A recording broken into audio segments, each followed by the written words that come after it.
बिस्मिल्लाहिर्रहमानिर्रहीम। अस्सलाम वालेकुम स्टूडेंट्स। उम्मीद है आप सब बिल्कुल ठीक होंगे। तो आज मैं आपको इन्फॉर्मेशन प्रोवाइड करूंगा about what is direct short service commission in Pakistan army. तो आप पाकिस्तान आर्मी को कैसे ज्वाइन कर सकते हैं डायरेक्ट शोर्ट सर्विस कमीशन के थ्रू। तो अगर आपने इंटर किया हुआ है और इंटर के बाद आपने PMA long course, PMA technical cadet course and medical cadet course में अप्लाई किया, अगर आपका खुदा न खास्ता वहाँ पर सिलेक्शन नहीं होता, तो अगर आप पाकिस्तान आर्मी को ज्वाइन करना चाहते हैं आफ्टर ग्रेजुएशन, तो आपने कौन कौन से सब्जेक्ट में BS कर किस सब्जेक्ट में किस सब्जेक्ट से मुराद ये है कि आप किस सब्जेक्ट में BS करके आप लोग पाकिस्तान आर्मी को ज्वाइन कर सकते हैं as a commission officer through direct short service commission. तो आज मैं आपको उन सब्जेक्ट्स के बारे में इंफॉर्मेशन प्रोवाइड करूंगा कि आपने इंटर के बाद कौन सा सब्जेक्ट चूज़ करना है, जिसके बाद आप पाकिस्तान आर्मी को as a commission officer through direct short service commission के ज़रिए अप्लाई कर सकते हैं। तो चलते हैं। सबसे पहले जो इसमें कैटेगरी ऑफ सिलेक्शन होती है डायरेक्ट शोर्ट सर्विस कमीशन में, वो होती है इंजीनियरिंग ब्रांच। इसमें 4 इंजीनियरिंग ब्रांच है। एक है जी कॉर्प्स ऑफ इंजीनियर। यहाँ पर CORPS कॉर्प भी पढ़ लेते हैं और काफ़ी लोग इसको कॉर्प भी पढ़ लेते हैं, तो हम इसको कॉर्प पढ़ेंगे। Corps of engineer, corps of signals है। इसके बाद तीसरी है जी corps of electrical and mechanical engineering और चौथी है जी information and communication technology officers. तो सबसे पहले बात करते हैं जी कॉर्प्स ऑफ इंजीनियर्स का। इसमें होता है जी BS सिविल इंजीनियरिंग। अगर आपने इंटर किया हुआ, इंटर के बाद अगर आप BS सिविल इंजीनियरिंग करते हैं तो आप इस ब्रांच में अप्लाई कर सकते हैं कॉर्प्स ऑफ इंजीनियरिंग में। तो इसमें जो आपके लिए एलिजिबिलिटी क्राइटेरिया आपकी CGPA मिनिमम होनी चाहिए 2.5, और जो अगर CGPA सिस्टम है तो 2.5 होना चाहिए। अगर नंबर वाला सिस्टम है तो आपके मिनिमम नंबर होना चाहिए 62.5% और आपकी मैक्सिमम एज होनी चाहिए 28 साल। इसी तरह अगर आप कॉर्प्स ऑफ सिग्नल में अगर आपने BS टेली कम्युनिकेशन इंजीनियरिंग में किया हुआ है या सॉफ्टवेयर इंजीनियरिंग में किया हुआ है, तो आप लोग कॉर्प्स ऑफ सिग्नल में अप्लाई कर सकते हैं। इसमें भी वही क्राइटेरिया 2.5 मिनिमम CGPA होनी चाहिए, या अगर मार्क्स सिस्टम है तो 62.5% मार्क्स होने चाहिए। एज होनी चाहिए 28 ईयर्स। तो इसी तरह अगर आप पाकिस्तान आर्मी की अगर आपने corps of electrical and mechanical engineering में की ब्रांच में अप्लाई करना है, तो उस वाले से मैं बताता हूँ कि आपको कि आपने किस सब्जेक्ट में BS करना आपका ज़रूरी है। तो अगर आपने BS electrical, BS biomedical technology, mechanical technology, automotive, इसके बाद है जी aerospace, BS industrial and manufacturing, BS avionics, BS metallurgical, BS mechatronics. इसमें से अगर आप 8 ब्रांचेस हैं वाली, सॉरी 8 नहीं 9 कैटेगरीज हैं। अगर आपने इसमें से किसी भी एक में BS किया हुआ है तो आप लोग corps of electrical and mechanical engineering में अप्लाई कर सकते हैं। इसमें भी वही एलिजिबिलिटी क्राइटेरिया कि आपके 2.5 मिनिमम CGPA होनी चाहिए और मैक्सिमम एज होनी चाहिए आपकी 28 ईयर। इसके बाद आता है जी इंफॉर्मेशन एंड कम्युनिकेशन टेक्नोलॉजी में, इंफॉर्मेशन एंड कम्युनिकेशन टेक्नोलॉजी।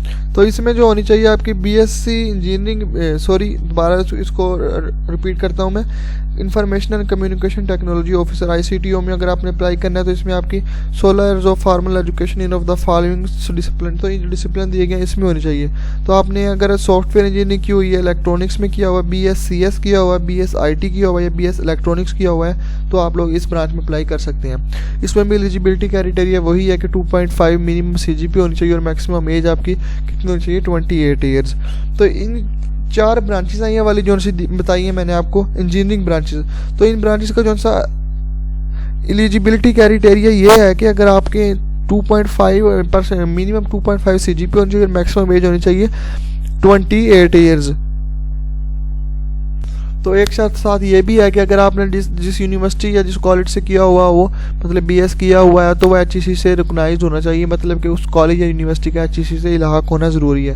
जो जिन्होंने प्राइवेट तौर पर BS किया हुआ है तो वो लोग इसमें अप्लाई नहीं कर सकते। तो इसी तरह इसमें एक ब्रांच आती है साइकोलॉजिस्ट, क्लिनिकल साइकोलॉजिस्ट। तो इसमें जो ज़रूरी है जी जेंडर, इसमें मेल ही अप्लाई कर सकते हैं। जो डायरेक्ट शोर्ट सर्विस कमीशन होता है इसमें ओनली मेल ही अप्लाई कर सकते हैं, बेशक मैरिड हो या फिर अनमैरिड हो। तो इसके साथ साथ जो सी इसमें साइकोलॉजिस्ट होता है उसमें जेंडर होती है मेल, और क्वालिफिकेशन क्या होता है जी उसकी MSc इन साइकोलॉजी या क्लिनिकल साइकोलॉजी, MSc साइकोलॉजी में हो या क्लिनिकल साइकोलॉजी हो। इसके लिए भी एलिजिबिलिटी क्राइटेरिया वही है 28 ईयर्स। तो इसके बाद आती है जी रिमोट वेटरनरी एंड फार्म्स।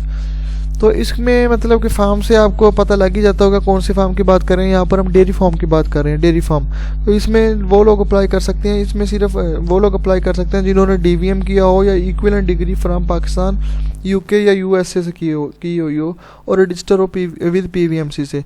तो जिन्होंने डीवीएम किया हुआ है तो वो अप्लाई कर सकते हैं as a remote veterinary and farm officer in Pakistan army. तो वो डायरेक्ट शॉर्ट सर्विस कमीशन के थ्रू एज अ कैप्टन। तो इसमें भी वही एलिजिबिलिटी क्राइटेरिया, आपकी एज होनी चाहिए मिनिमम 21 साल होनी चाहिए और मैक्सिमम आपकी होनी चाहिए ये 28 ईयर्स फॉर सिविलियंस।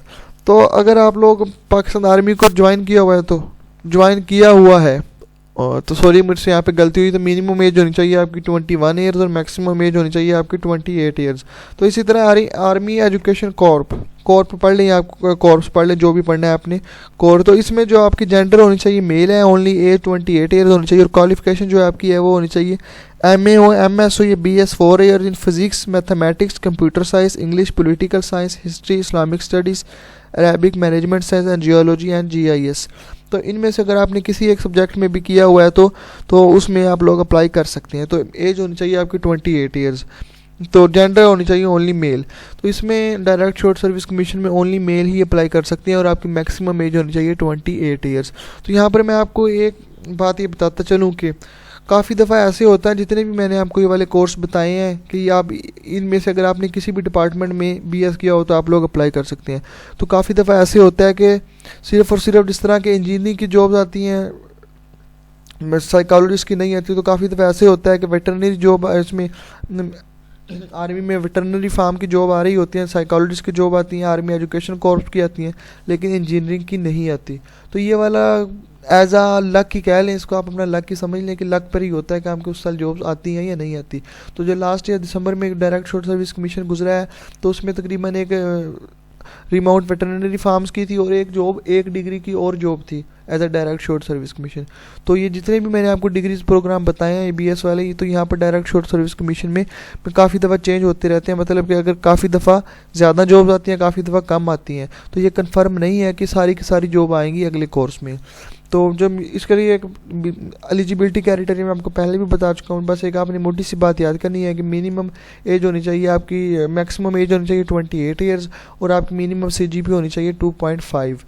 तो अगर आप पाकिस्तान आर्मी में अप्लाई करना है या करना है या किया हुआ है या करेंगे आने वाले दिनों में, तो पाकिस्तान आर्मी के आप इनिशियल टेस्ट की प्रिपरेशन करना चाहते हैं, वर्बल एंड एकेडमिक क्वेश्चन, तो मेरे चैनल को ज़रूर सब्सक्राइब कीजिए। तो इस चैनल पर मैं तकरीबन मेरी कोशिश यही होती है कि डेली बेसिस पर कोई ना कोई वीडियो बनाकर अपलोड करूं। जनरल नॉलेज के क्वेश्चन भी अपलोड करता हूं, वर्बल क्वेश्चन भी अपलोड किए हैं, पास्ट वर्बल भी अपलोड किए हैं, इसी तरह पास्ट एकेडमिक क्वेश्चन भी मैंने अपने चैनल पर अपलोड किए हैं।